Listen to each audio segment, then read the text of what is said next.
We have a rather interesting subject this morning. When I was in Calcutta, I saw a very beautiful temple. It was one of the most elaborate, I guess, in the city. And it cost a lot of money. And it was comparatively recent. And I found out that it belonged to the sect of the Jain, a comparatively small group, between 2.5 and 3 million, but with very great interesting peculiarities. I found the first peculiarity when I decided to go and take a look. Before I got into the building, I was stopped. And I was asked to remove my shoes, my belt, and my wallet, and to put them all on a bench on the edge of a main thoroughfare and walk off and leave them. Well, for Westerners, that was a critical moment. But in the atmosphere of the Jain, it seemed reasonable. Other people did it. I noticed several pairs of shoes along on a bench and several wallets. So I did as instructed and found out afterwards that nothing that involves animal skin or flesh can enter a sacred house of the Jains. They are completely free from the idea of killing animals for any reason, unless it would be for great sickness or terror on the part of the animal. They would give the animal the same care and consideration that they would give a human being.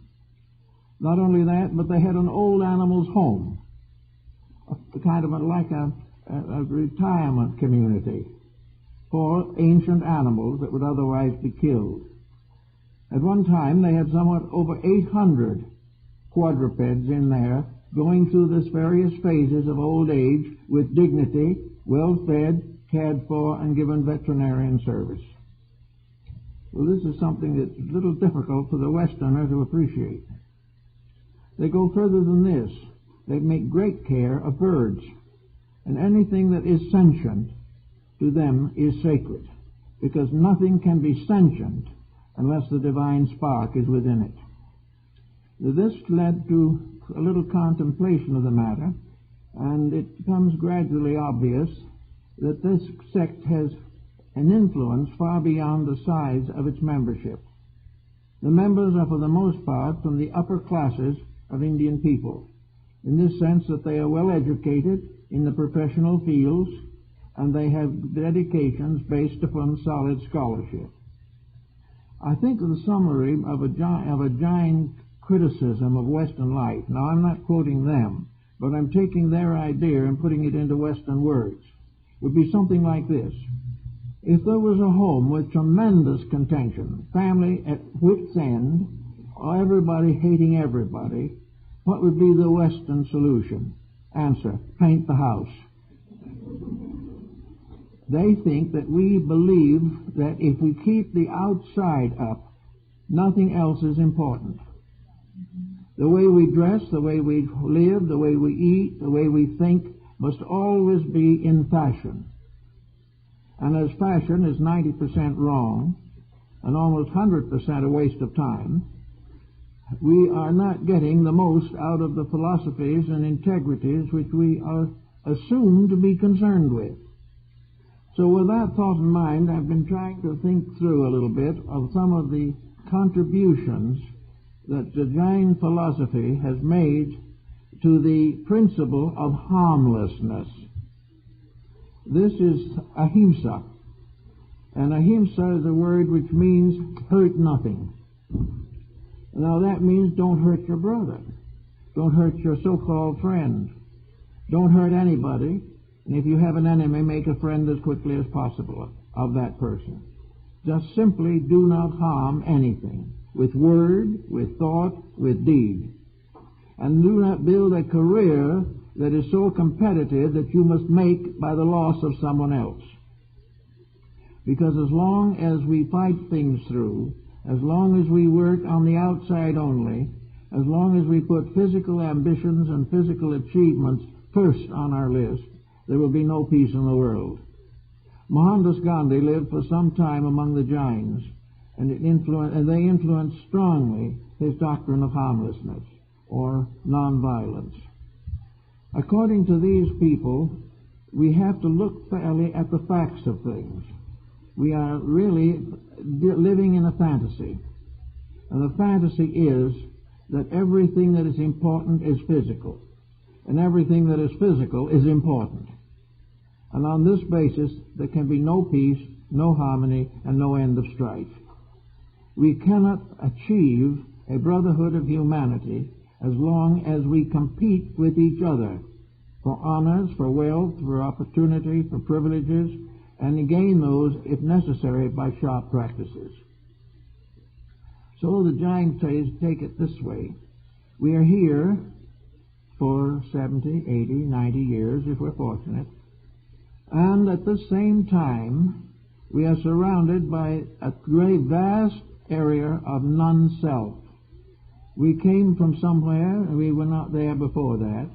We go somewhere, and the place where we were here is now empty.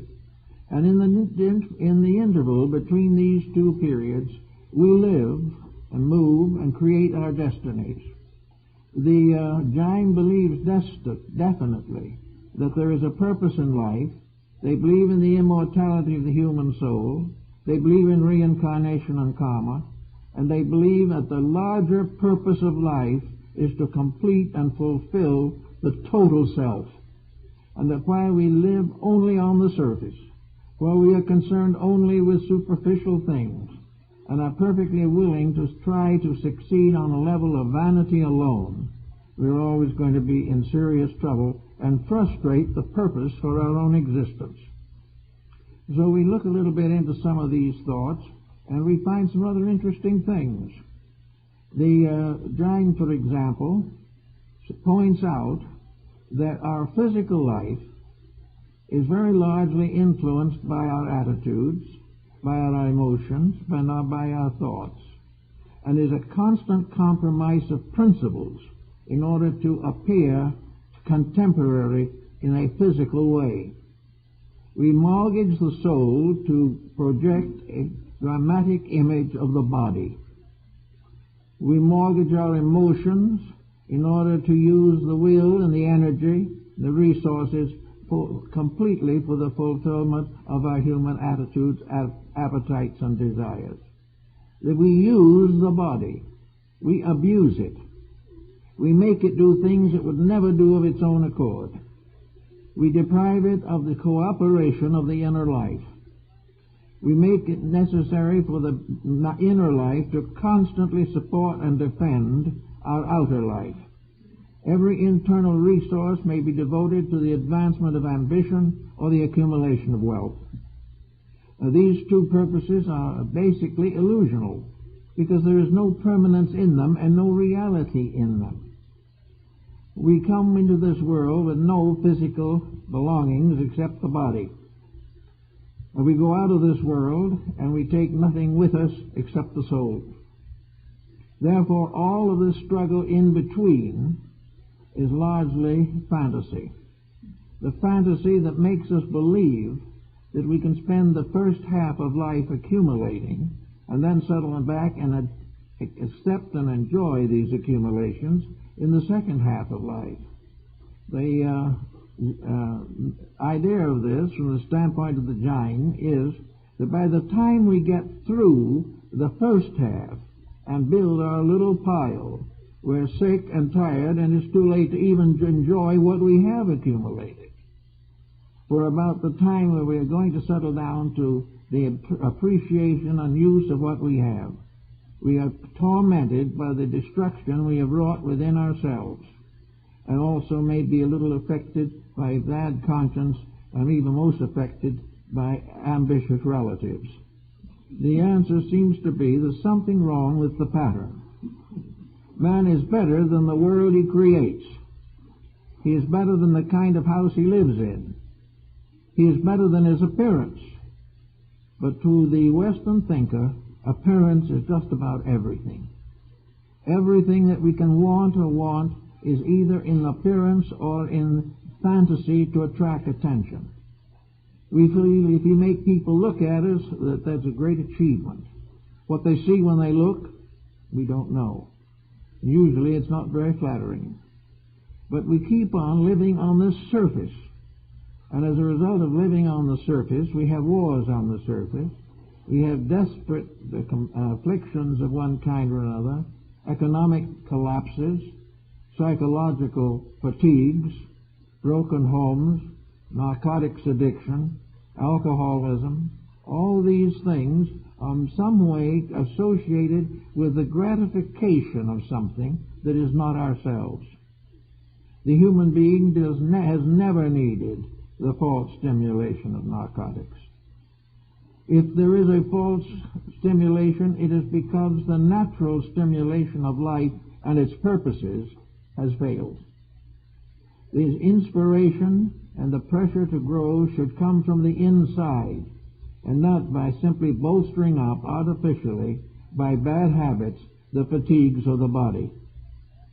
So the Jain begins by considering the probability of getting down to essentials. In this sense, he was almost like Diogenes, who had the same idea among the Greeks. One of the greatest problems we have is possession, and the other greatest problem we have is ambition. Very often they are interrelated. The fewer things we have, the more likely we are to be somebody. When we cannot hide our weaknesses behind a glamour, they become apparent, and the individual with the bad disposition is not any longer catered to simply because he is rich enough to buy consideration. If we depend on what we are for what we have and what we do, there is a great difference between this and allowing our lives to be built upon shams. Now, I think most people realize and do today that life is very largely a sham in politics, in entertainment, and in economics. Therefore, there is a great need for simplification. There is some way of getting out of this tremendous tension that we have brought upon ourselves. But we cannot solve the problem by increasing it. We cannot destroy a fantasy by supplanting it with another fantasy equally unreal. And the great end of all fantasies is success. And success can never be a reality until it means the victory of the inner self over the outer personality. Now, this doesn't mean that the victory is a tyranny. It doesn't mean that the individual must do like some of the Indian mendicants and sit on a couch of spikes. It means, however, that the individual gradually and quietly decides where his values are.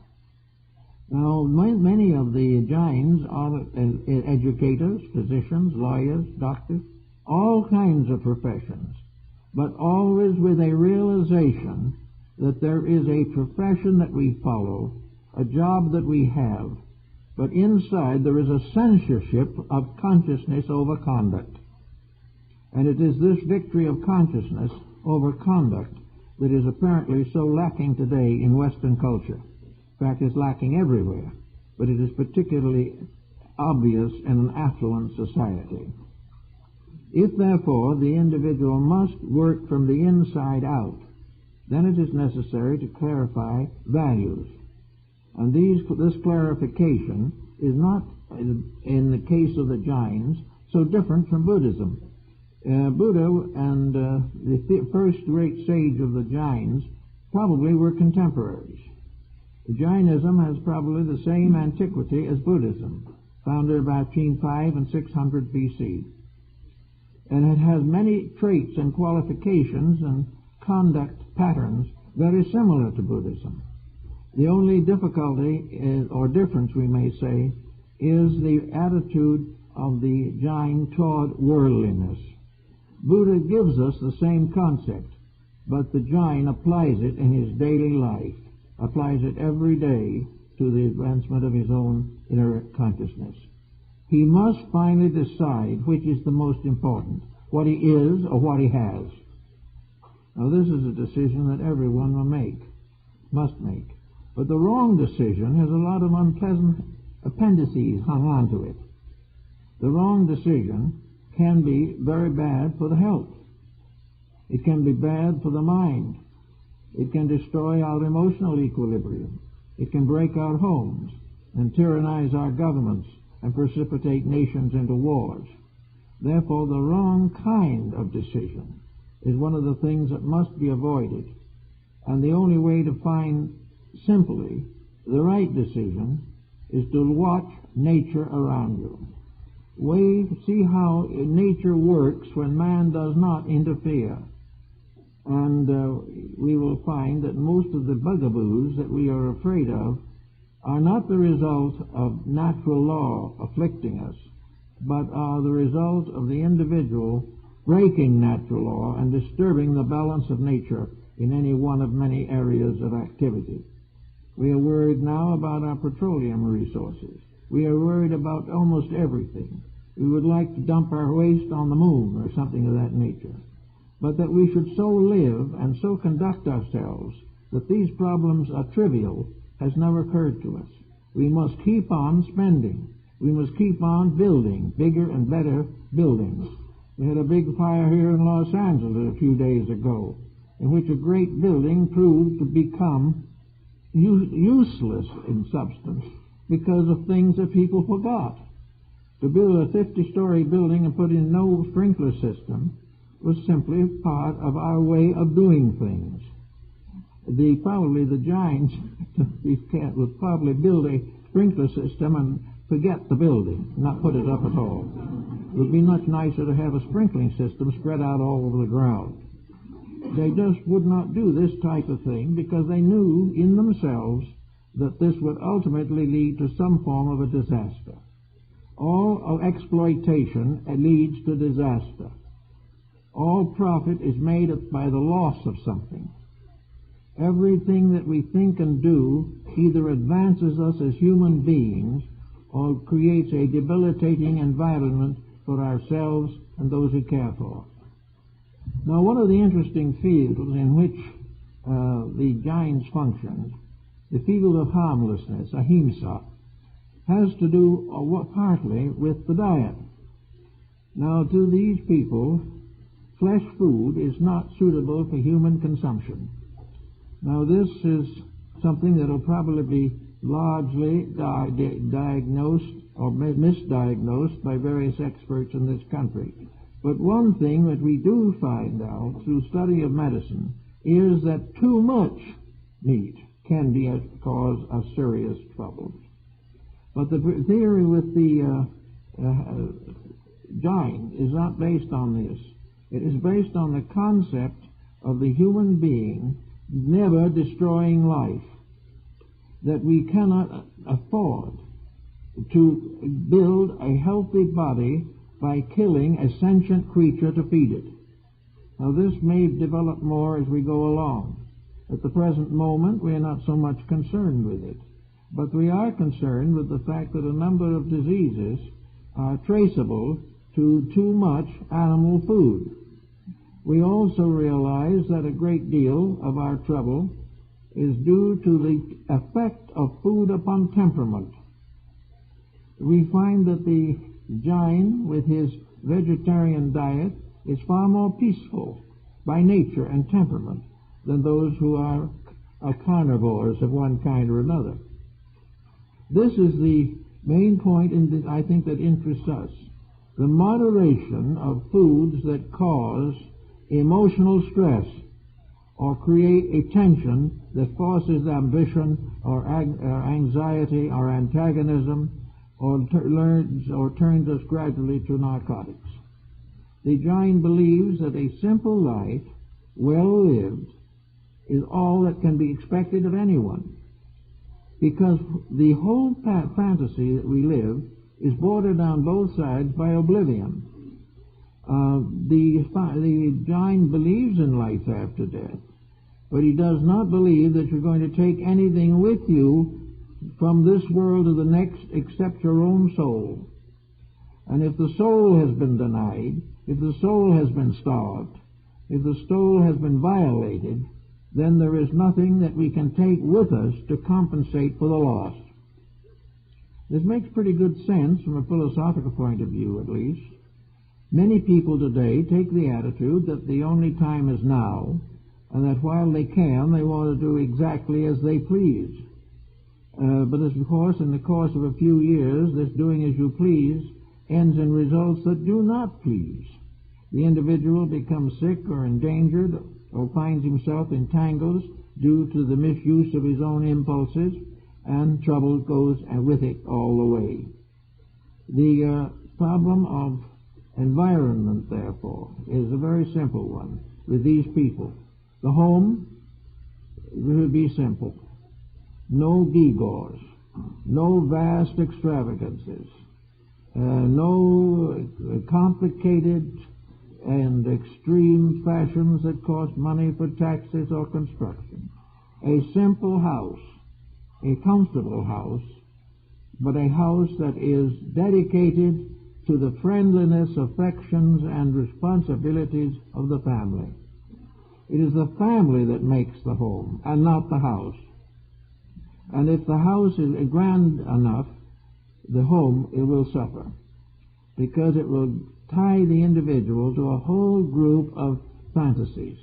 The fantasies of having a bigger house than the neighbor. The individual gets a $10 raise and buys himself a house costing $100,000 more. This is all fantasy. The house will never make him happy.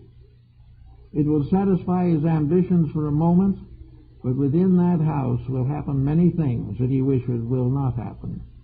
And they would not happen if he was basically tied to integrities. So the building is not the problem. It is the contents. In a nation, it is not the type of government, it is the quality of government that determines everything. And all things being equal, government should be as simple and economical as possible. Government should never be for the glorification of ambitious politicians. Government is a necessity in certain respects. According to the Jains, the governor must be himself a Jain or its equivalent. He must be a person of simple habits, no ostentation, and qualified for the job. All the talk, all the speeches, all the great foolery, all this is a shadow and a nothing. We lose sight of the real thing because we have created an illusion that something that is unreal is real. We think that these speeches are real even though we do not believe them. We believe that all these expenses are justified even though we know they're not. And we have a belief that if we break the law all long enough and often enough, we will create a new law by which law-breaking becomes happy. This is also an illusion. Whenever we attempt to reform a law away from truth, we are creating more trouble for ourselves. The problem is to simplify and rationalize our experiences so that we live to grow, that we live to fulfill the destiny of a spiritual divine spark within ourselves. It is the God in us that must be our hope of glory. It is the eternal Spirit in us that we must build with and build for, and not merely for the advancement of external conditions. We can never make the God in us happy if we have an unhappy home. We must live the principles of reality, or the realities will not protect us in time of trouble. Now, many sects and teachings have this belief. Buddhism has it, Hinduism has it, Muslimism has it. But always, in almost every case, the faith falls into the keeping of people with ulterior motives. Instead of being the pure, simple faith that was in the beginning, the great institutionalization starts, and it becomes at least apparent to some that God rejoices in extravagant architecture, when in reality what he wants is the honest heart of human beings. He wants the honesty of man, not the extravagance. He does not wish to be worshipped with great ceremony, but worshipped by honest, simple, gentle, constructive living. So from out this little sect way off in India comes a message that seems to be very valid. It is the message of the recognition of where true value lies and rests. One of the most beautiful temples that I saw of the Jains was in the Mount Abu area, which is in Rajasthan. This temple is called the Dilwara Temples. It is a cluster of temples and sacred buildings on the side of a great hill. The buildings themselves are practically solid marble. They have not great size, but of great beauty. The domes of these temples are probably the finest known examples of carved marble. On one of these domes there is a frieze of racing horses around the entire inner side of the dome. All kinds of figures, and from the same piece, without detachment, in the marble, falls a great chandelier from the same piece. The buildings are incredible.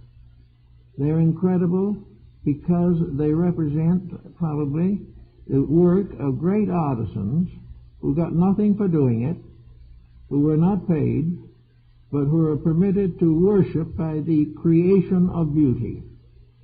Now this beauty must, however, have purpose.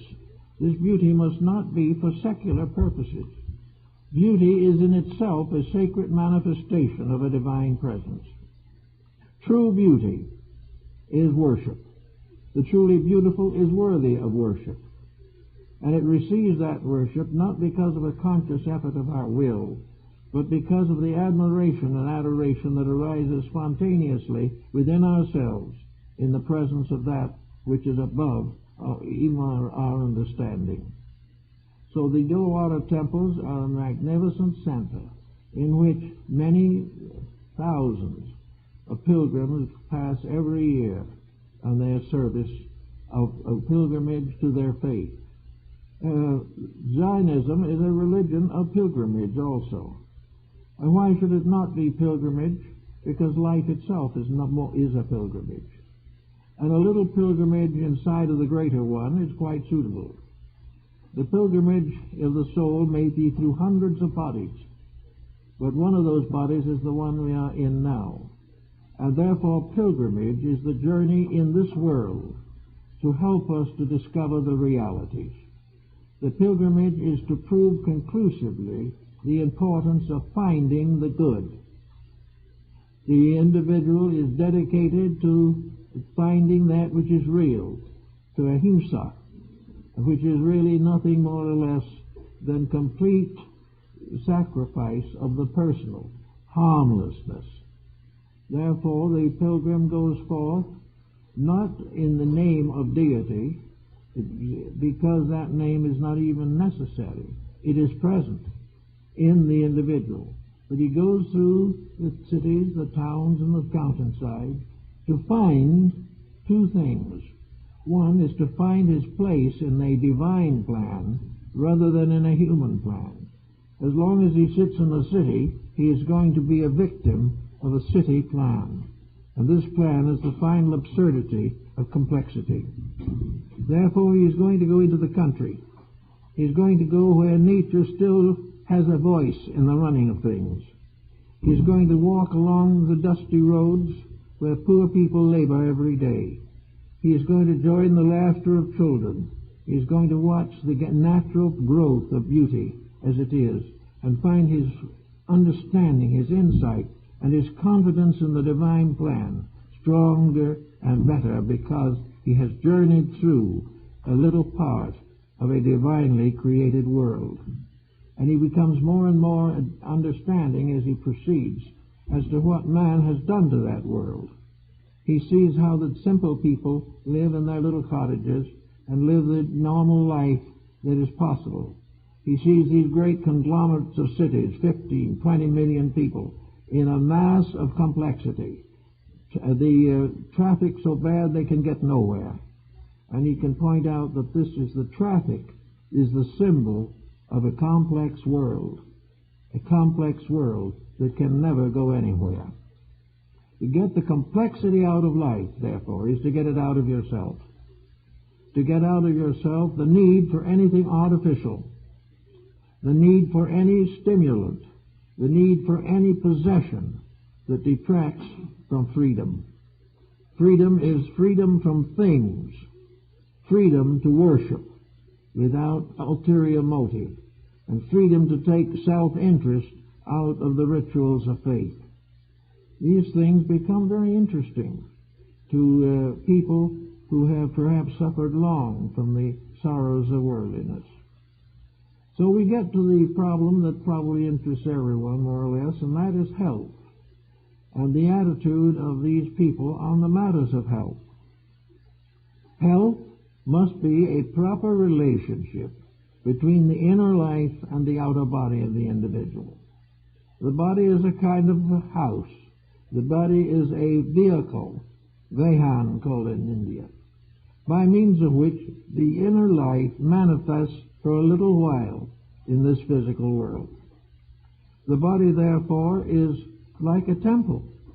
You build a good temple, you dedicate it, you maintain it. You build a good body, you abuse it and lose it. Now the body itself is a temple. And that is well pointed out in this old play that we have here in this country, The Servant in the House. It is this building that we have built, built without hands, a building that is built by an inner life moving out through us. We get this house and we build it. We maintain it partly, and then we begin to abuse it. And as soon as we are old enough to do wrong, we start. And we keep on doing wrong until we wreck that body. And we are doing it now with narcotics and various abuses. We are doing it constantly by worry, agitation, and dedication to exploitation. We are trying to build an outer wealth in a universe that does not understand such rules. We are on a little ball moving through space, and whether we make $1 billion or not does not mean anything in space. It is only our own ability to gloat over the small things that we do which prevent us from realizing the great thing we could be, a true human being. So between man as he is now and his own humanity must lie an interval of illusion, an interval of fantasy, an interval of belief in things that are not real and are not true. Now the Jain may go a little further in these things than we have to. For the Jains it means all kinds of things. For one thing, there is one sect of the Jains which has given up clothing. And tropical country makes that quite feasible from a physical standpoint. But we can hardly imagine that happening here, although in some cases we're getting very close to it. But in any event, they say that clothing is a sordid luxury. Well, probably it isn't necessarily, and I think no Jain will interfere or criticize simple, dignified dress.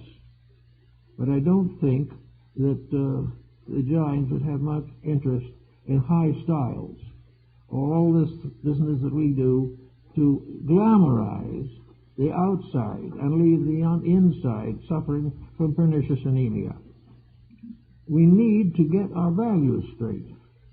We need to use what we have to increase what we are. We need to have thoughts and attitudes and beliefs and convictions that bring us together as human beings, that we are not competing with each other for who has the biggest house or the newest car. The problem is to have what we need, use it well, and share our inner life with all who can benefit from it. So we find the Jains very simple. They don't use the jewelry. They don't use any of these things. We don't say you have to go to any such extreme as this. But when you have trinkets, admit they're trinkets. Enjoy them. But do not commit crime to get them. Do not make a bad marriage in order to get a bankroll. Do not do anything from ulterior motive, but be happy with simple, factual things and realize that a true and sincere friend is beyond value, and that a close and understanding and sympathetic family is the greatest treasure since the house of the Greshite. So when the emperor asked for the fortunes of the house. The mother brought her children, said, "This is my wealth." And that is the kind of thing that the Jains work with. The idea that wealth is the fulfillment of responsibility, the presence of peace, the presence of understanding, the charity of things, the willingness to do whatever is best for the other, rather than forever the convenience of ourselves.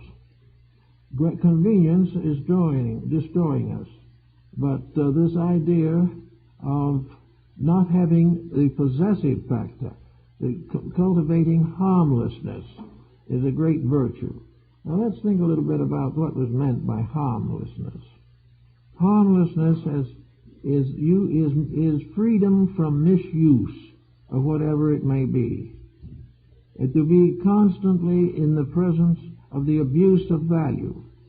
When we harm something, today there is a great deal of harmfulness in the air.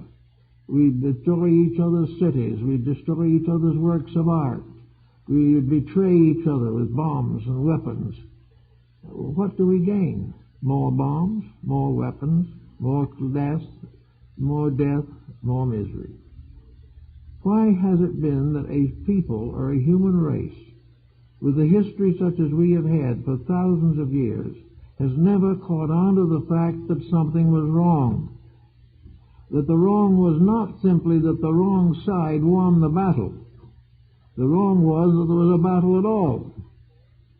It isn't that the other fellow is better than we are.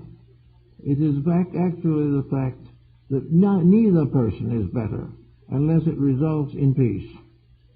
Always we have to recognize, therefore, that harmlessness is arbitration of all difficulties. Harmlessness is the idea that we find scattered throughout both testaments of the Bible, to do those things which are hurt to none and of benefit to all. Now, to be a benefit to all means maybe to overcome selfishness a little bit, and selfishness is a virtue or a vice that we're going to cling to as long as possible. Self-interest is now the great motivating power, and also this self-interest is now manifesting its supreme weakness, because in the name of self-interest we are using drugs that will destroy us within 5 years. Why? Because in those 5 years we will feel 10 feet tall, but at the end of the 5 feet, at the end of the time, we will lie 6 feet deep. There is no solution this way. The idea of wealth and all these things that we cherish are actually forms of intoxication. They are drugs, psychological or literal.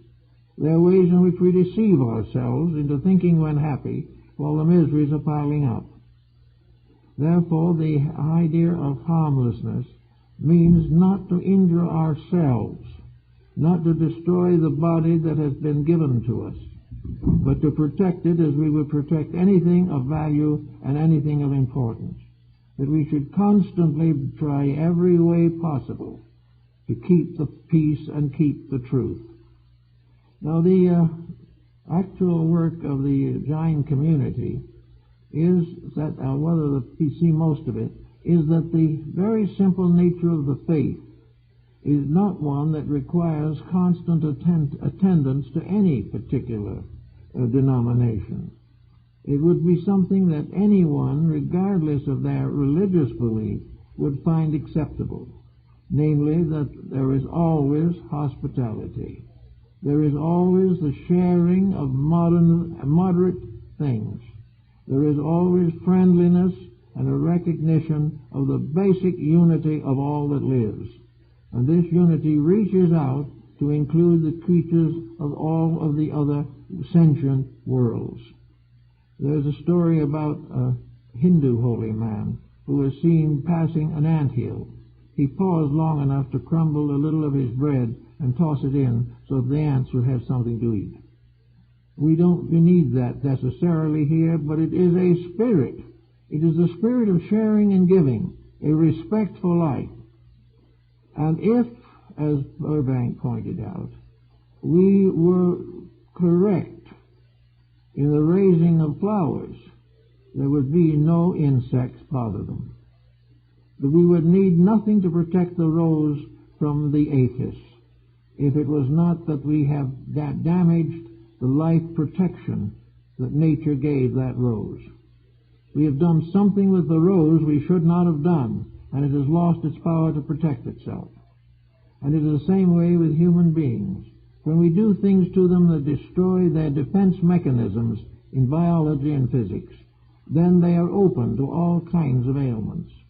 Ailments are painful and expensive, and they should be avoided. But you cannot break the law constantly without the law finally moving in on you. So the only answer is to so regulate life that we are not going to be victims of our own mistakes. Now, this does not mean that we would have to go as far as they do in their idea of harmlessness. We probably can't at this particular time. But it means that we can begin to curb, by reflection, some of the mistakes that we make. We can say to ourselves, I'm saving up a little money, and in 10, 15, 20 years, I'll probably be gone. Now, what's going to happen to the money? Is I'm going to leave it to my children? Yes, possibly. But in your heart, do you believe that these children will use it well? There'll be grave doubts. I've talked to a great many people making wills who know perfectly well that anything that they leave will be abused. Or what else there is to do with it? The answer is, if it is gained honorably, use it for the common good. Do not be deceived, however, by leaving it to some extravagant organization that will waste it or contrive to take care of it for their good. But so arrange your affairs that you know where it is going to go, what good it is going to do, and whether or not it will fulfill the purposes that you intended. In the same way of employment, when you enter looking for employment, what employment is best? The answer is the employment which most fully expresses yourself. Now, it is often hard to do that under present conditions, where jobs are few and candidates are many. But there is always one possibility, and that is to try and select something that is useful, choosing something that is helpful and useful, even though perhaps the financial return is not quite so favorable. Always think in terms of quality, and the qualities that you create will take care of you. This world now is just filled with lonely people, and it's filled with people who have tried hard. Many are hurt, many are disillusioned, many are sick. They are the result of what happens in a world of fantasy, a world of things that never were true and never can be true, but a world which suggests that the easiest way to get out of it is to play with the rest. Do it their way, or they will penalize you even while you're alive. Well, very few people are penalized to the degree that they cannot, to some degree, determine their own state of life. If you can't do it on the outside, the most important is to do it on the inside. Make certain that the soul sits comfortably in the body. Make certain that the soul is not disturbed by arguments, dissensions, and mystery dramas on TV. Make sure that the inner life is not perturbed by hard rock music or something of that kind. Surround yourself with as much harmony as possible, so that this harmony can help to protect the person that lives in the body. Actually, the person in the body now has very little chance of expression.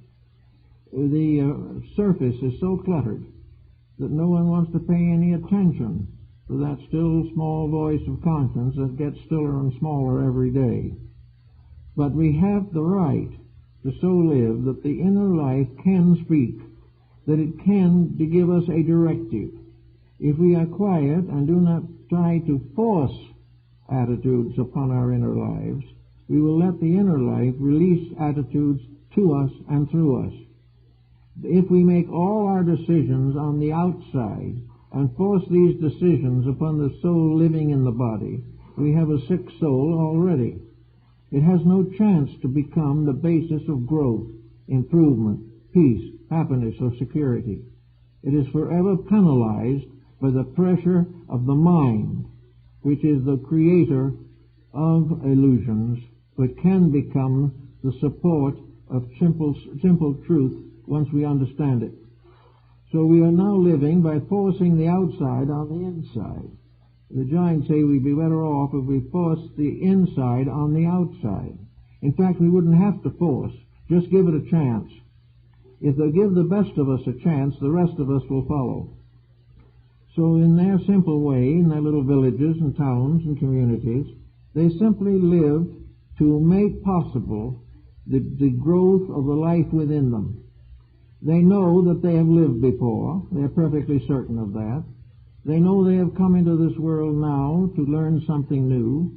Embodiment is a kavansari, a place of rest for the night, a place for pilgrims to stay, and that we are all pilgrims moving from one body to another along the path of life. That is, we are all on a pilgrimage. We are on a pilgrimage from here to eternity. We are on a pilgrimage from now to then. And that pilgrimage is one of instruction. We are traveling the world of learning to live, not all learning out of books, but learning out of the conscience and consciousness within ourselves, learning what real love is and what it is not, learning what truth means, even though we may not possess it. We can perhaps be possessed by it. We want to know all these things in their full and proper light. We want to know that all ambitions must ultimately be transmuted into aspirations, or the pains will keep right on.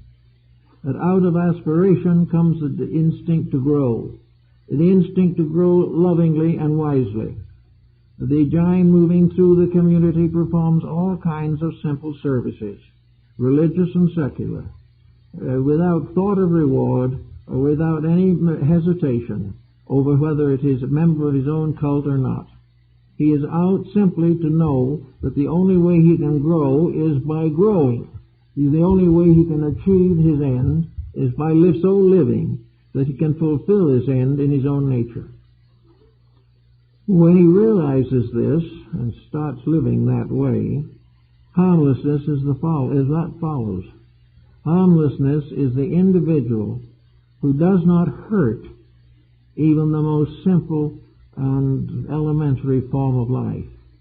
The refuges that the Jains have created for animals, according to Mr. Bissett, one of the historians of the subject, has a room in it to take care of old, tired, and worn-out insects.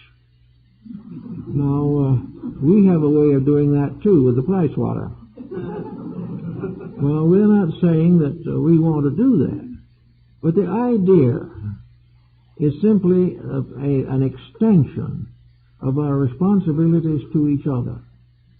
All things that live have a meaning of some kind. We may not understand it, and for our purposes and in our way it may be an impediment to us. But everything that lives for a reason. And everything that we do is for a reason.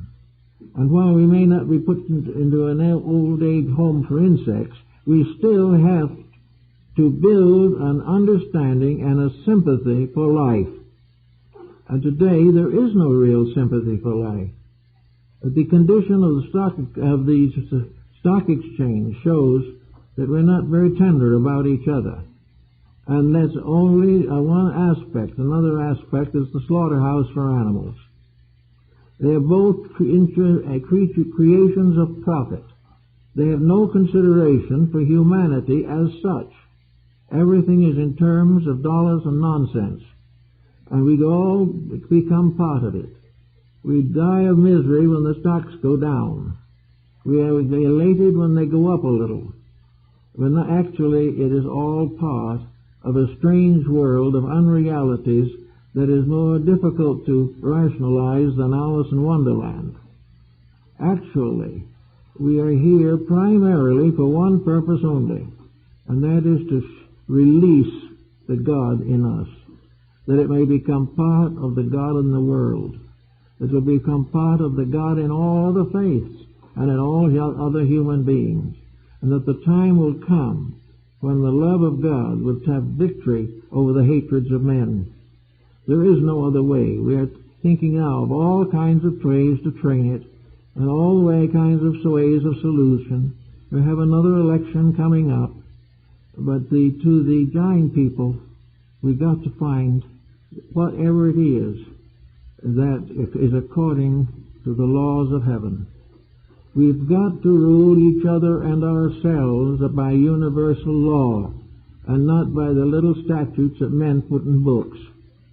Sometimes maybe their statutes are pretty good. We'll learn that too.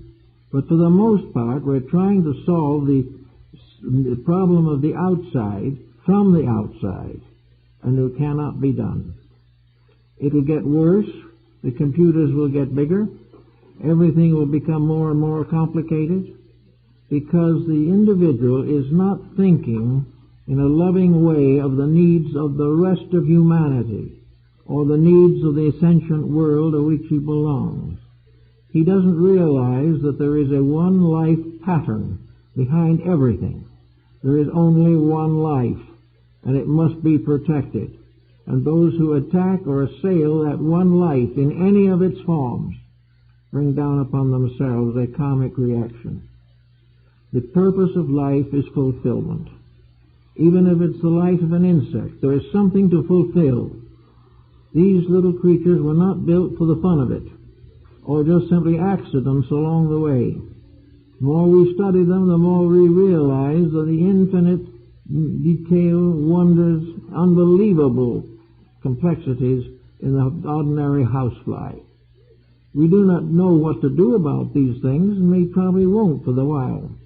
But we can remember just this one point, that there is something behind form that is more important than form.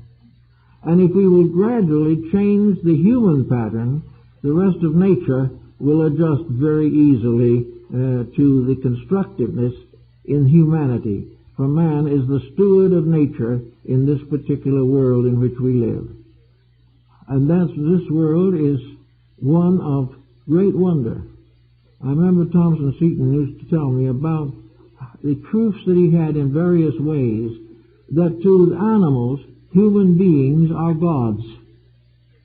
Just as man in this mysterious way turns to the invisible God for strength and succor, so the animal in its emergency nearly always turns to the human being.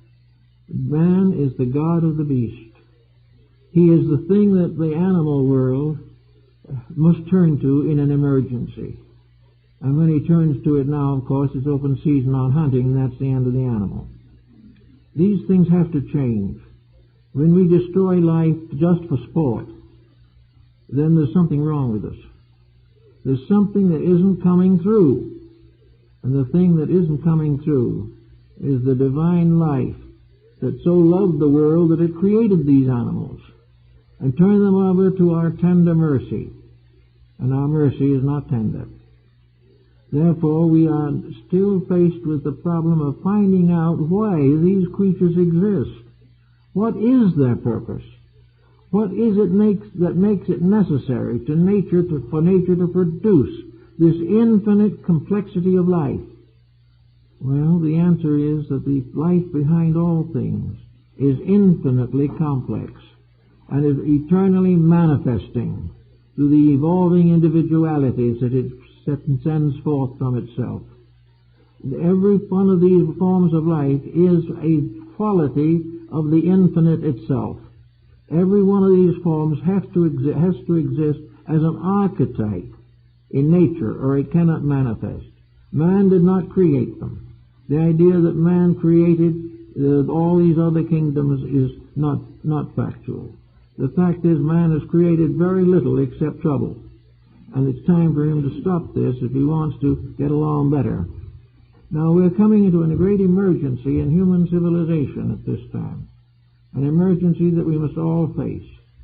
an emergency for which we're going to legislate and cross-legislate and go through all kinds of legislative problems, as though we can actually change the course of nature from the outside. The real cause is nothing to do with legislation of that kind. We've got to produce a revelation of the divine purpose. It's not necessarily creedal, it's not necessarily religious as we know it, but we must accept the reality of an infinite law in which we all live, and that salvation depends upon obedience to that law. No one can change it. No power can change the energy and the value and the integrities that keep the cosmos in its orbits. It cannot change the way of space. It cannot change the Milky Way. It cannot create anything that will solve the problems of existence, because creation is eternal and inevitable and not necessary to create. It is only necessary for created things to become aware of the reason for themselves. It is only necessary that man learns to live according to the laws by which he was created. Now, this is going to become more apparent as we go along. With the increasing population, we look forward to a planet of 8 billion inhabitants. Well, 8 or 10 billion inhabitants can be taken care of. Many more than that can be taken care of. But not if we continue to exploit each other. If we continue to create new machines and expand our scientific horizon, but do nothing to take care of the need of the simple humanity. The more of us there are, the more humanity we have to have, or everything will go to pieces. The more we are, the more unselfish we must become, for selfishness can destroy us all. So as we get greater and greater in population, and as one by one the natural resources are reduced, we are going to come finally to the point where we have to restore a Garden of Eden, or else face an inevitable desert, which will become uninhabitable. So the little Garden of Eden is there. It always will be there. This planet can be a happy home for all the forms of life that develop here. There's no danger of one form be taking over, because there's a law governing the development of life, and there has never been any problem that needed man to tell it what to do. The problem with man is to do what he should do. The same way in government and politics, education, religion, culture, art, music, literature, all these things move from inside. And if they are allowed to move honestly and properly, will enrich humanity and will bring with them no hint of selfishness. We won't have individuals who refuse to write a poem unless they can get $1 million advance on it. All this type of thing is part of a very, very serious mistake. Now, we can't expect these poor little folkses that live in this world to be completely away from all these mistakes. We cannot expect a little group like the Jains, maybe 3 million altogether, to have the power to make all these changes. We go over there and look, and there are just a few people living quietly in small towns and communities, or in centers within larger groups. They have never expected to transmute the world. They have never expected to become the most powerful sect in the creation of things. They've never fought with any other religion. All they have tried to do is allow the God in themselves to have something to say about the way they live. And apparently God blesses the poor because He's made a lot of them. And they seemingly have the greatest probability of serving Him. The more we have, the more worldly we become. So a natural, simple, moderate way of life, with what we need and a few luxuries to take the sting out of growth, all this is possible. But this vast conglomerate of false attitudes and false economic policies and these terrible physical ambitions of human beings who can't be happy unless they're running other human beings. All of this, nature said, not that way. And it's about time that we begin to think in terms of letting the inside come out. We don't have to read it out of books. We don't have to do anything except, as Thomas à Kempis pointed out, just allow the Spirit to work, to allow the presence of the divine power in ourselves to express itself without putting all kinds of limitations upon that expression. If we will allow ourselves to be good, we will discover that we have always been good and didn't know it. If we allow ourselves to be peaceful, we will know we always wanted peace, but didn't know how to get it. The only way to get rid of complexity is to stop being complex. The more we try to make more complexity for solution, the worse it's going to get. We have probably another 100 years before we get all these things simmered down, but some of them can be handled rather quickly. They can be handled by anyone who honestly believes in the reality of a deity that loves its creation. If God is merciful, and we all assume that deity is a parent, if we do this, we will find that it is quite conceivable that we can allow the parent in ourselves to come through. Each individual is endowed with a divine factor. And it is this divine factor which we have ignored since we were pushed out of Eden in the first place, or whatever was the equivalent of Eden. At least we were pushed out of something. And we have never allowed this reality to take over. We have tried to, we have prayed, we have asked help, we have done all these things, but we have in some way not created the proper atmosphere. And the reason why we pray, and our prayers are sometimes answered, is because we were justly entitled to those answers. When they're not answered, there's some reason why they're not answered. And that reason isn't that God was overlooking us that day. It is rather the fact that where we deserve, we get. Where we don't deserve, we continue to suffer. And whenever we ask to be relieved of a burden that we should solve ourselves, the burden will stay with us. But if we have so lived and so conducted ourselves that we have outgrown that burden, by legitimate means, it will be lifted. Everywhere the change has to start within ourselves, and has to move from there outward to the world of our environment. We're going to have to look over the problems of our homes and our family life. We're going to have to discover what constitutes an acceptable family situation in terms of divine life. We're going to have to realize that a family must live under law, divine law, and that this divine law can be administered on a human level with justice for all and love of God dominant in it.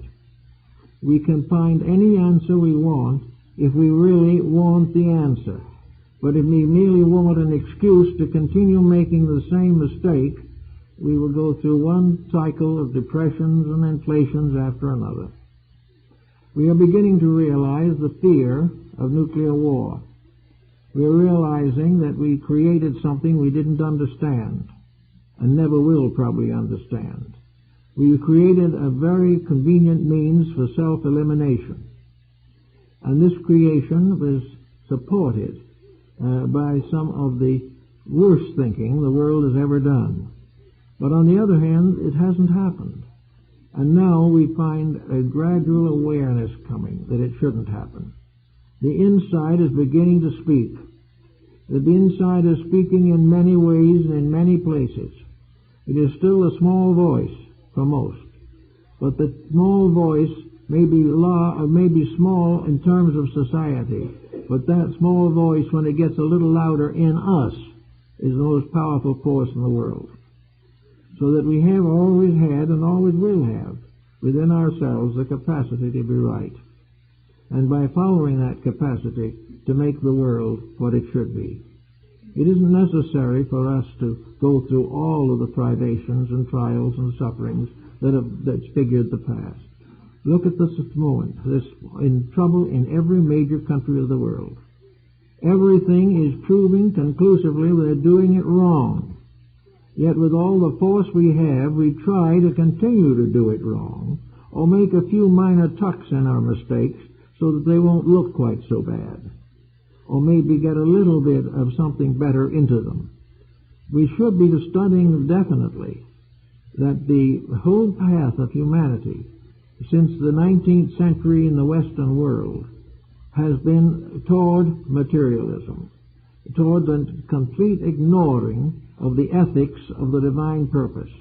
We are perfectly willing to admit that the eye of a housefly is so incredible that we will never understand it.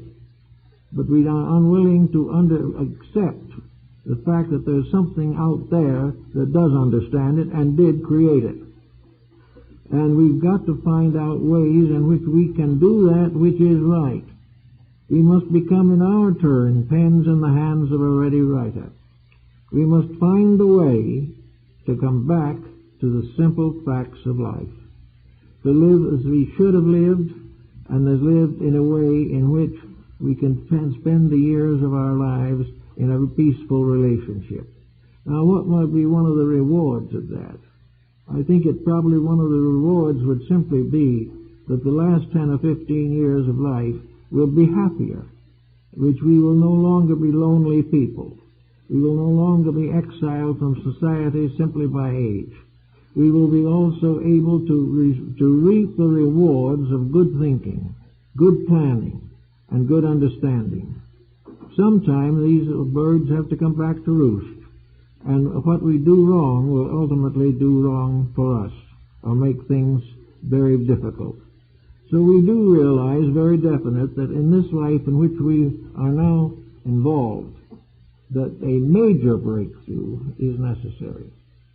In this patching up of things, we means to try to do a little better, but keep all the sins and complexities and mistakes that we have learned to consider essential. We feel it essential to have bad television programs. Why? We don't know. We feel that seemingly that it's essential that our mail be smothered with advertising. Nobody really cares too much, but it all bears witness to a basic failure of the integrity in people, and the failure of the insight which causes us to stay away from that which is not good. We just pass it over and say, well, that's the way it is, and go on doing what we intended to do in the first place. So now we are on an emergency. An emergency which can only be solved by some really serious thinking. Now, if this solution required a new currency, or required a new system of government to be imposed upon man, it would be different. But we tried that. It never worked. We cannot be governed by anything but the spirit within ourselves and be safe. And the spirit within ourselves must not be confused with our ambitions and our avarice and our egotism and egocentricity. The voice within ourselves is always honest. And the moment it appears to be dishonest, we must suspect that we are getting the wrong message. That behind the self-message that we all have, this inner ambition, this ambition for wealth, for power, for security, for happiness, for health, all these things, if this voice alone speaks, it continues to fight for that which the Spirit doesn't even want. It is necessary, therefore, to transcend this voice entirely, to give up all self-centeredness and selfishness, and listen for the voice that, as Ahimsa says, comes to us in meekness. Harmlessness is therefore a form of meekness. It is the individual admitting that from the cradle to the grave and before and after, the individual is a child in the keeping of a universal mystery. That behind all of us is a parental pattern by which we will be protected if we protect it. It will give us the needs if we will give it the soul. If we will live according to the rules of life, the right rules of the right life, we have nothing to fear. And it is far better to fail here in monetary things and succeed in the universe than it is to succeed here and fail in the universe. For the simple reason, this is a moment. The universe is forever. This is an embodiment which will pass away. But the mystery is an eternal life that goes on forever. Therefore, we are either citizens of this embodiment with all its limitations, to be born and die with it, or we are citizens of eternity, part of a pattern so vast, so wonderful, so beautiful, that once we have experienced it as an adventure in our own souls, we can never lose it again. And now, for the first time, the human being is beginning to look around and becoming aware of the fallacy of error, the fallacy of selfishness, the fallacy of pretense, and the fallacy of building a life here. We can rent a house here for a lifetime, but we can't build a life here. Our life is built for us in eternity. It is something that we will always have. But we can obliterate and mutilate its manifestations through the misuse of the powers and privileges that we feel that we have. Therefore, I think these little people over there in India have something to tell us. They are not theology-minded, but they do believe in one eternal spirit of good, and that man becomes as nearly perfect as he can become when he serves that spirit of good and becomes like it. When the goodness comes through him, he is growing. When the goodness comes to him, he may abuse it. But when it comes through him into his own life, into his own daily experiences, it becomes a great and wonderful power for the transformation of society. And each one now is in the presence of lessons about this. Between now and the end of the year, there will be more lessons. And they will recall for a very great thoughtfulness and a great realization, and the fact that we can't talk ourselves out of a dilemma, that we must work together to solve the dilemma. There are problems in human society that cannot be solved by laws. They have to be solved by love. They have to be solved by understanding, by sharing, by brotherhood and comradeship. And until we find that out, we are missing the message that comes from within ourselves and upon which we must always depend. Therefore, I think this life of harmlessness that these people believe in is very useful to us to think about. I think it tells us something that we can start with right away. The next time someone lifts the phone, be sure that harmlessness is in your voice. You may not want the product. You may feel it's an interruption and an injustice. But actually, it is something that you can simply and quietly ignore, but never hurt. Never hurt another. Never scandalize another. Never carry criticisms.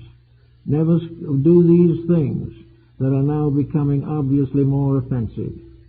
Now we are having books published every day, publishing the private lives of other citizens. This is not because we are great lovers of truth. It's because the royalties are considerable. This is not from the inside. We do not have the right to judge anything. We have a right to be a little critical of ourselves if the need arises. But judge not lest you be judged. For as you judge others, so shall it be judged unto you. There are laws of kindness, and those have been ignored for centuries by most. But the few who are still kindly, or have been kindly, are the immortals on the pages of history. They are the ones that will never be forgotten, while the big and ambitious competitors will be forgotten very quickly. In fact, there are a great many people now who can't tell you who were the principal people in World War II. Children growing up do not even know of these people. But it will be a very long time before they come to forget a few of the noble souls that have helped to make life worthwhile. There is always evidence of truth trying to come through. And more of it must come through if we are going to solve the issues that confront us in the next few years. We are coming very close to the first clear revelation of this problem in terms that every nation on earth must face and can understand. This is the moment that may prove to be in time, the blessed moment the ages have waited for, the moment in which we finally come to the realization we cannot be stupid and happy. When we get that point very clearly in our minds, we're well on the way to a better way of life. And then we can live for the God within, and we don't need to worry about creeds and sects and denominations. We can live according to the basic doctrines of all scriptures of the world, for they've all had the same message.